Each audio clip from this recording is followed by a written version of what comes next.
ப்ளீஸுங்க ஒரு 5 நிமிஷம் டைம் கொடுங்க. நான் சொல்ல வந்ததெல்லாம் உங்களுக்கு சொல்லிடுறேங்க. அவங்க 2 பேரும் என்ன பேசுனாங்கன்னே தெரியலையே. அர்ஜுன் கல்யாணம் பண்ணிக்க மாட்டாங்கிற வெறுப்புல ஒருவேளை அவ எடா கூடமா ஏதாவது பண்ணிக்கிட்டா? நீங்க தான் ஏதோ பண்ணிட்டீங்கன்னு நினைச்சு போலீஸ்ல கேஸ் அது இதுன்னு கொடுத்துட்டா என்ன பண்ணுவீங்க? ப்ளீஸ்.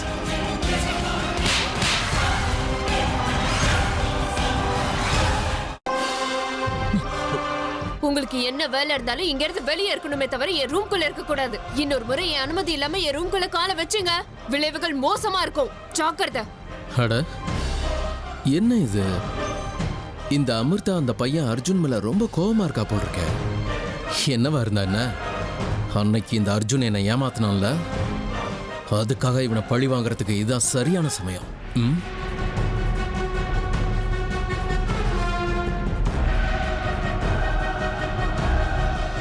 அமிர்தா அமிர்தா, ஏமா அர்ஜுன் மேல இவ்வளவு கோவப்படுற நீ? நீ இப்படி திட்டுற அளவுக்கு இவன் அப்படி என்ன தப்பு பண்ணா? ஏ அர்ஜுன், என்ன பண்ண நீ? ஆரம்பத்துல இருந்தே உன் மேல எனக்கு சந்தேகம் தான். நீ பெரிய ஃப்ராடுன்னு நினைச்ச. என்னைக்கு ஏன் முன்னாடியே நீ போய் சொன்னியோ அப்பயே நான் கன்ஃபார்ம் பண்ணிட்டேன் நீ ரொம்ப கெட்டவன். என்ன பண்ண சொல்லு அர்ஜுன். சார், நான் எதுவும் பண்ணல சார். அது நான் நீ எதுவும் சொல்லாத. உன் பேச்ச நான் நம்ப மாட்டேன். நீ ரொம்ப பொய் பேசுற. அமிர்தா, நீ சொல்லுமா, இந்த பையன் உன்கிட்ட ஏதாவது தப்பா பேசிட்டானா? இல்ல தப்பா நடந்துக்கிட்டானா? ஏங்க, மாமா அங்க யாரையும் சத்தம் போடுறாரு போல இருக்கு. வாங்க என்னன்னு போய் பார்த்துட்டு வரலாம். ஆமா, இந்த சித்தப்பா ஏதாவது ஏடா கூடமா பண்ணிக்கிட்டே இருப்பாரு. வா பார்க்கலாம். சொல்லுமா அமிர்தா, அவன் அந்த மாதிரி ஏதாவது பண்ணிருந்தா இப்பவே போலீஸ்ல கம்ப்ளைண்ட் கொடுத்து வாழ்க்கை பூரா இவனை கம்பி என்ன வைக்கிறான். சித்தப்பா, ஏன் இப்படி சத்தம் போட்டுக்கிட்டு இருக்கீங்க? என்னாச்சு? பார்ப்பா விக்ரம், இந்த பையன் அர்ஜுன் இருக்கான்ல, நம்ம அமிர்தா கிட்ட தப்பா நடந்திருக்கான்ப்பா. அதனால அமிர்தா அவன் மேல கோபமா இருக்கா. அதைத்தான் நான் விசாரிச்சுக்கிட்டு இருக்கேன்.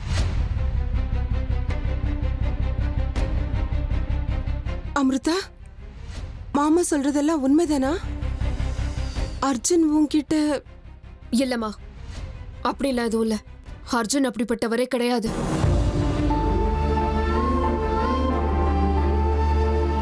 பின்ன வேற என்னமா? எதுக்காக இவ்வளவு கோவப்படுற? அர்ஜுன் நீ இப்படி கோவப்படுற அளவுக்கு என்ன பண்ணாருன்னு சொல்லுமா. அது இவர் அடிக்கடி என் மனசு நோகுற மாதிரி ஏதாவது பேசுறாரு. அதுவும் இல்லாம நான் எங்க போனாலும் ஏதாவது ஒரு சாக்க சொல்லிக்கிட்டு என் பின்னாடியே வராரு.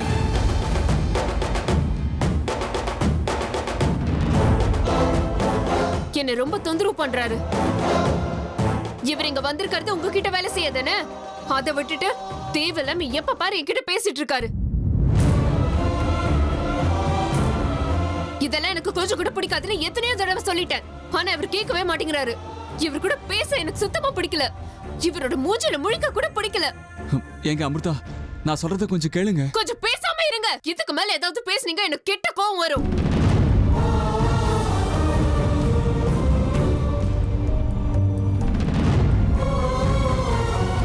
அப்பா, இனிமே இவர் உங்ககிட்ட வேலை செஞ்சார்னா நான் இந்த வீட்ல இருக்க மாட்டேன்.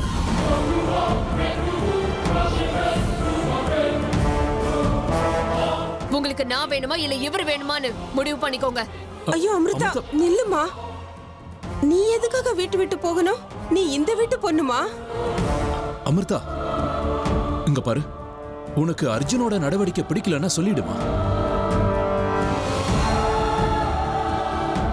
அர்ஜுன் கிட்ட இனிமே இங்க வேலைக்கு வர வேண்டாம்னு நான் சொல்லிடுறேன். ஆனா நீ மட்டும் வீட்டை விட்டு போயிடுவேன்ற வார்த்தையெல்லாம் சொல்லிடாதமா. நீ உள்ள போய் ரெஸ்ட் எடுத்துக்கோ. நாங்க அர்ஜுன் கிட்ட பேசிக்கிறோம்.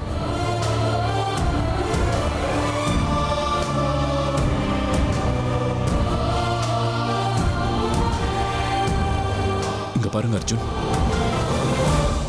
நான் இப்படி சொல்றேன்னு தயவு செஞ்சு வருத்தப்படாதீங்க. நீங்க ரொம்ப நல்லா வேலை செய்யறீங்க. மனசுல கள்ளம் கபடம் எதுவுமே இல்லாத ஒரு நல்ல மனுஷன். இங்க பாருங்க, உங்க குணம் நடத்தைய பத்தி எங்களுக்கு எந்த கம்ப்ளைண்ட்ஸும் கிடையாது. அதே மாதிரி நானாகட்டும் சரோஜாவாகட்டும் உங்களை எந்த வகையிலையும் குறை சொல்ல முடியாது. ஆனா எங்களுக்கு உங்களை விட எங்க பொண்ணு அமிர்தா தான் முக்கியம். என்னன்னு புரியல. அவளுக்கு உங்களை கண்டாலே பிடிக்கல. என்ன ஏதுன்னு அவ எங்க கிட்ட சொல்லவும் மாட்டேங்கிறான்.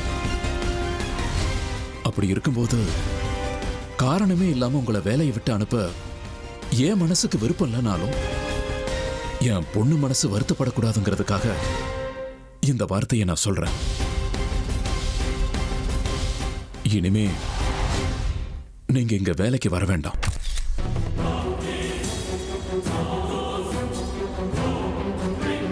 என் பொண்ணு கண்ணுல படாத அளவுக்கு தயவு செஞ்சு தூரமா போயிடுங்க. இதோ பார் அர்ஜுன், இவர் உன்னை வேலை விட்டு அனுப்புறாருன்னு தயவு செஞ்சு இவர் மேல கோவப்படாதப்பா. இவருக்கு மட்டும் இல்ல, எங்க வீட்டுல இருக்கிற எல்லாருக்கும் உன்னை ரொம்ப பிடிக்கும்பா. ஆனா ஏனோ தெரியல, அமிர்தாவுக்கு மட்டும் உன்னை பிடிக்கல. உன்னை கண்டாலே கோவப்படுறா. நீ இந்த வீட்டுக்கு வந்து இவ்வளவு நாளாச்சு, ஆனாலும் அவ ஒரு நாள் கூட உன்கிட்ட அன்பா நார்மலா பேசி நாங்க பார்த்ததே இல்ல. உன்கிட்ட இருந்து எப்பவுமே விலகி இருக்குதானே அவன் நினைப்பா. அதனால அத மனசுல வச்சுக்கிட்டு தயவு செஞ்சு என் பொண்ணு மேல கோவப்படுறாதுப்பா.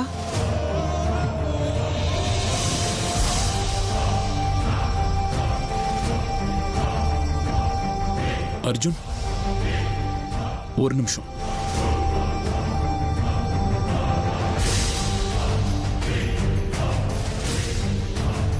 இன்னைக்கு 28ஆம் தேதி. இந்த மாசம் சம்பளத்தை வாங்கிக்க.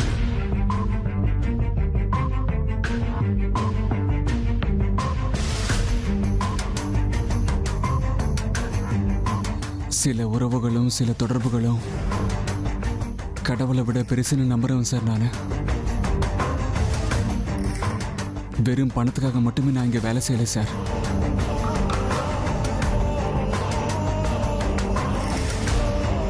எனக்கு இந்த வீட்டில் ஏதோ ஒரு நிம்மதி கிடைக்குதுன்னு தான் இங்கே வந்தேன்.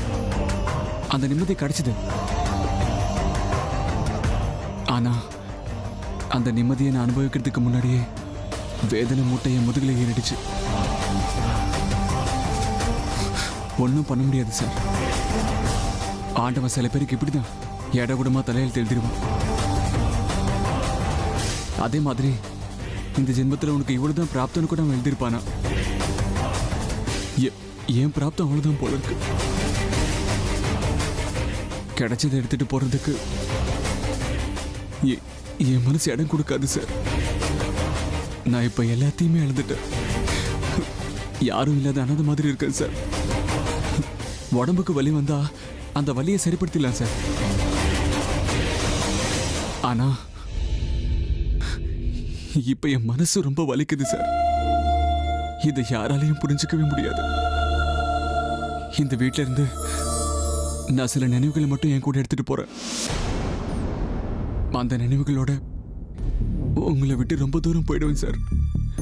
ரொம்ப தூரம் போயிடுவேன்.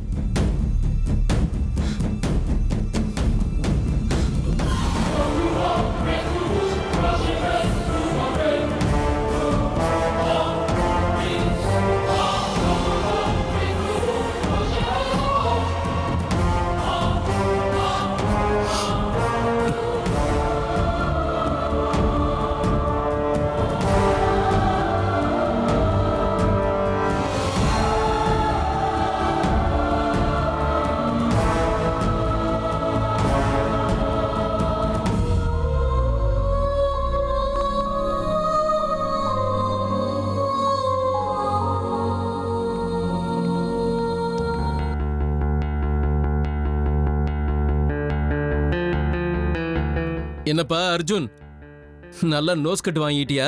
இது உனக்கு தேவைதான். அமிர்தா கிட்ட நல்லா திட்டு வாங்கினேன்ல, இதெல்லாம் பத்தாது, நிறைய டோஸ் வாங்கியிருக்கான். என்னமோ உன் நேரம் நல்லா இருக்கு, அதான் உன்னை வெறும் திட்டினதோட நிறுத்திக்கிட்டா. அது சரி, அன்னைக்கு அமிர்தா தக்ஷகவனத்துக்கு போனா நான் அவளை பார்த்தேன்னு எங்க கிட்ட நீ சொல்லிட்டு, இத வந்து உள்ள விக்ரம் கிட்ட சொல்லுவியான்னு கேட்டதுக்கு சரின்னு சொல்லிட்டு அங்க வந்து எங்களே கவுத்து விட்ட பாத்தியா? அன்னைக்கு விக்ரம் கிட்ட இந்த உண்மையை சொல்லிருன்னு எவ்வளவு கெஞ்சிருப்பேன். ஆனா நீ அந்த உண்மையை சொல்லாம பொய் சொல்லி அமிர்தாவை காப்பாத்தி விட்டீல. ஆனா இன்னைக்கு பாரு, அதே அமிர்தா உன்னை எடுத்தெறிஞ்சு பேசிட்டா. அவ கொடுத்த அறை எப்படி இருக்கு?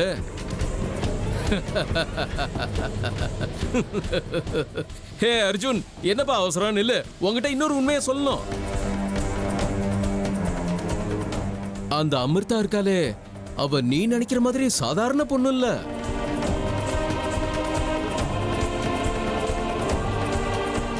அவ ஒரு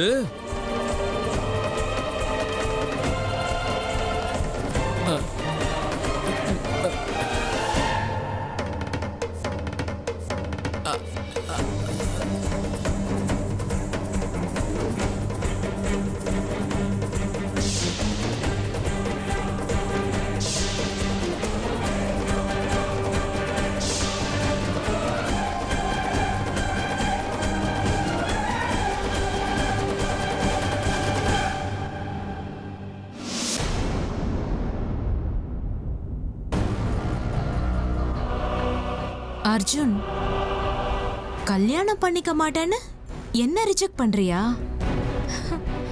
இப்ப நான் பத்த வச்சிருக்க நெருப்புக்கு இந்நேரத்துக்கு நீ உயிருக்கு உயிரை காதலிக்கிற அந்த அமிர்தா உன்னை ரிஜெக்ட் பண்ணி அனுப்பியிருக்கணும். ஒருவேளை அமிர்தா நான் நினைச்ச மாதிரி ரிஜெக்ட் பண்ணி அனுப்பியிருந்தா நீ அப்படியே உன் முகத்தை சோகமா தொங்க போட்டுக்கிட்டு, ஐயோ பாட்டிமா என்ன மன்னிச்சிடுங்க, நீங்க ஆசைப்பட்ட மாதிரியே நான் மயூரியவே கல்யாணம் பண்ணிக்கிறேன் அது இதுன்னு நீ ஏன் சொல்ல போற? உனக்கு என்ன கல்யாணம் பண்ணிக்கிறத விட்டா வேற ஆப்ஷனே இல்ல. என்ன கல்யாணம் பண்ணிக்கிறது தான் உன்னோட நெக்ஸ்ட் சாய்ஸ். வா அர்ஜுன், நீ எப்ப வீட்டுக்கு வருவேன்னு நான் காத்துக்கிட்டு இருக்கேன்.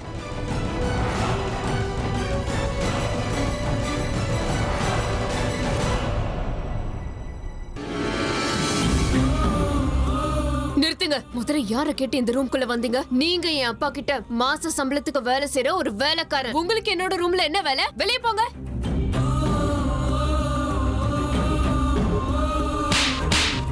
இதான் கடைசி தடவை. இன்னொரு முறை என் ரூம்குள்ள காலை வச்சுங்க, அதோட விளைவுகள் மோசமா இருக்கும். வெளியே போங்க. என்ன ரொம்ப தொந்தரவு பண்றாரு. தேவையில்லாம எப்ப பாரு என்கிட்ட பேசிட்டு இருக்காரு. இவர் கூட பேச எனக்கு சுத்தமா பிடிக்கல. இவரோட மூஞ்சில முழிக்க கூட பிடிக்கல. எங்க அமிர்தா, நான் சொல்றத கொஞ்சம் கேளுங்க. கொஞ்சம் பேசாம இருங்க. இதுக்கு மேல ஏதாவது பேசுனீங்க எனக்கு கெட்ட கோவம் வரும். உங்களுக்கு நான் வேணுமா இல்ல இவர் வேணுமான்னு முடிவு பண்ணிக்கோங்க. எங்க அமிர்தா, எங்க என்ன இப்படி அவமானப்படுத்தினீங்க? நீங்க யாருன்னு எனக்கு தெரியாது. நீங்க எங்கிருந்து வந்திருக்கீங்கன்னு தெரிஞ்சுக்க கூட நான் முயற்சி பண்ணல. ஏன் தெரியுமா? உங்களை பார்த்த நிமிஷமே உங்களை எனக்கு பிடிச்சு போச்சு. எனக்கு லைஃப் பார்ட்னர்னா அது நீங்க தானே நான் டிசைட் பண்ணிட்டேன். வாழ்க்கை பூரா அவங்களோட சேர்ந்து வாழணும்னு நான் ஆசைப்பட்டேன். 1008 கனவுகளோட வாழ்ந்தேன். ஆனா கடைசியில் என்ன பண்ணீங்க? உங்களுக்கு என்ன சுத்தமா பிடிக்கலன்னா அதை வேற ஒரு வகையில நீங்க எனக்கு தெரியப்படுத்திருக்கலாம். இப்படி எல்லாரும் முன்னாடியும் நீங்க என்ன அவமானப்படுத்துவீங்கன்னு சத்தியமா நான் கனவுல கூட நினைக்கலங்க. எத்தனையோ தடவை உங்களை பிரச்சனையில இருந்து நான் காப்பாத்திருக்கேன். அதுக்கு பதிலாக நீங்க என்ன காதலிச்சு ஆகணும்னு நான் உங்களை வற்புறுத்தலையே. என்னை பொறுத்த வரைக்கும் உங்களை பாதுகாக்கிறது என்னுடைய கடமையா நினைச்சேன். அதே மாதிரி உங்க பின்னாடி நல்லா சுத்திக்கிட்டு இருந்த எனக்கு என் காதலை நீங்க புரிஞ்சுப்பீங்க, என்னை ஏத்துப்பீங்கிற நம்பிக்கையில தான் நான் உங்ககிட்ட வந்து வற்புறுத்தி கேட்டேன். அதுக்கான காரணத்தை கூட நான் உங்ககிட்ட சொல்லிட்டேன். வீட்டுக்கு போனா அந்த மயூரி கழுத்துல நான் தாலி கட்டி தான் ஆகணும். நீங்க என்ன புரிஞ்சுக்கவே இல்லை. எங்க அமிர்தா, என் மனசு பூரா நீங்க தான் நிறைஞ்சிருக்கீங்க. அப்படி இருக்கும்போது உங்களை மறந்துட்டு எனக்கு பிடிக்காத மயூரிய நான் எப்படிங்க கல்யாணம் பண்ணிக்கிறது? உங்களுக்கு நான் தேவையில்லாம இருக்கலாம். நீங்க என்னை எவ்வளவு அவமானப்படுத்தினாலும் சரி, என்னை எவ்வளவு வெறுத்து ஒதுக்குனாலும் சரி, எனக்கு நீங்க வேணுங்க. சொல்லப்போனா உங்களை என் லைஃபா நினைச்சேங்க. நீங்க இல்லாத இந்த வாழ்க்கை எனக்கு தேவையே இல்லை. உங்களை நினைச்சுக்கிட்டே நான் என் உயிரை விட்டுறேன்.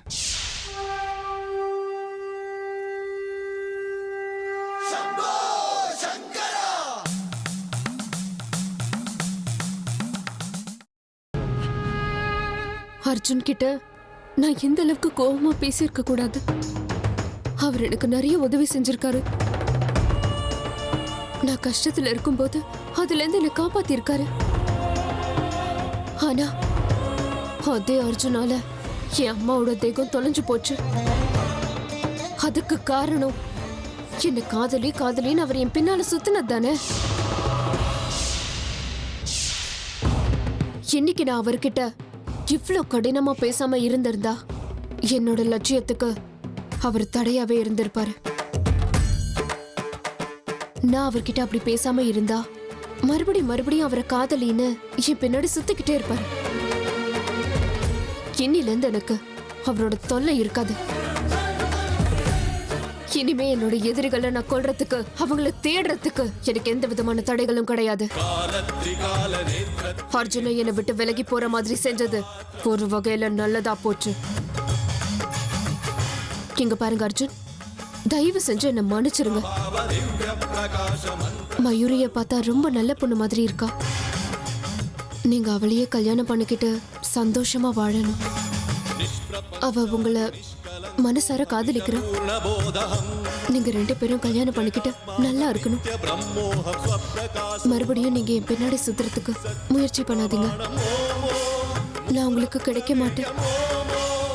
என்னால உங்களை கல்யாணம் பண்ணிக்கவும் முடியாது. காரணம் நான் ஒரு மனுஷியே கிடையாது. நான் நாகராணி. பழிக்கு பழி வாங்கணுங்கிறதுக்காக பூலோகத்துக்கு வந்திருக்கிற நாகராணி.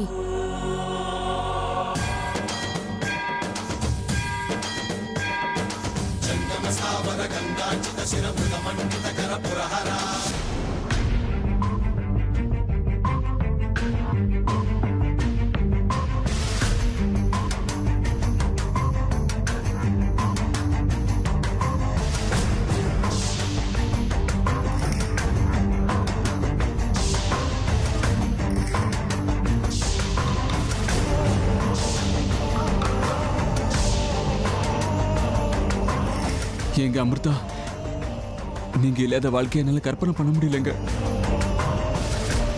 நீங்க எனக்கு கிடைக்க மாட்டேங்கிறதுக்கு அப்புறம் நான் எதுக்காக வாழணும்? ஆசைப்பட்ட பொண்ணு கிடைக்கலன்னா வாழ்ந்தும் எந்த பிரயோஜனம் இல்லை. இந்த ஜென்மத்துல நீங்க கிடைக்கலங்கிற ஆதங்கம் இருக்கு. ஆனா அடுத்த ஜென்மத்திலேயாவது நீங்க கிடைப்பீங்கிற நம்பிக்கை இருக்கு.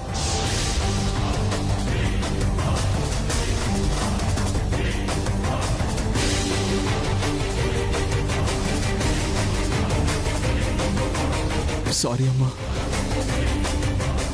சாரி பாட்டு. எல்லாரும் என்ன மன்னிச்சிருங்க. நீங்க என் மேல வச்சிருக்கிற நம்பிக்கைக்கு நான் இப்ப துரோகம் பண்ணிட்டு போறேன்.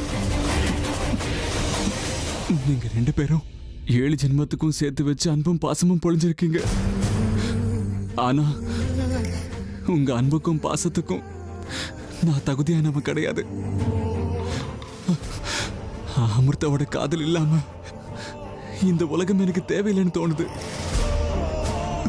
சாரி அம்மா, உங்க பையனை மன்னிச்சிருங்க. அடுத்த ஜென்மத்துல மறுபடியும் நான் தான் உங்க பையனா பிறப்பேன். அடுத்த ஜென்மத்துல மறுபடியும் நான் தான் உங்க பையனா பிறப்பேன்.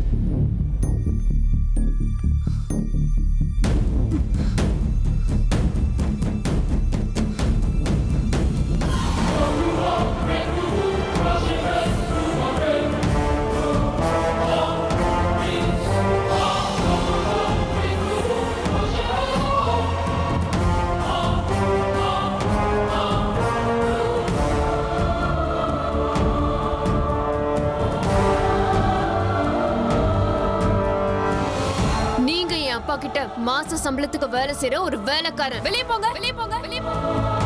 இதுதான் கடைசி தடவை. இன்னொரு முறை என் ரூம்குள்ள காலை வச்சுங்க, அதோட விளைவுகள் மோசமா இருக்கும். வெளியே போங்க. தேவையில்லாம எப்ப பாரு என்கிட்ட பேசிட்டு இருக்காரு. தேவையில்லாம எப்ப பாரு என்கிட்ட பேசிட்டு இருக்காரு. இவர் கூட பேச எனக்கு சுத்தமா பிடிக்கல. இவரோட மூஞ்சில முழிக்க கூட பிடிக்கல. கொஞ்சம் பேசாம இருங்க.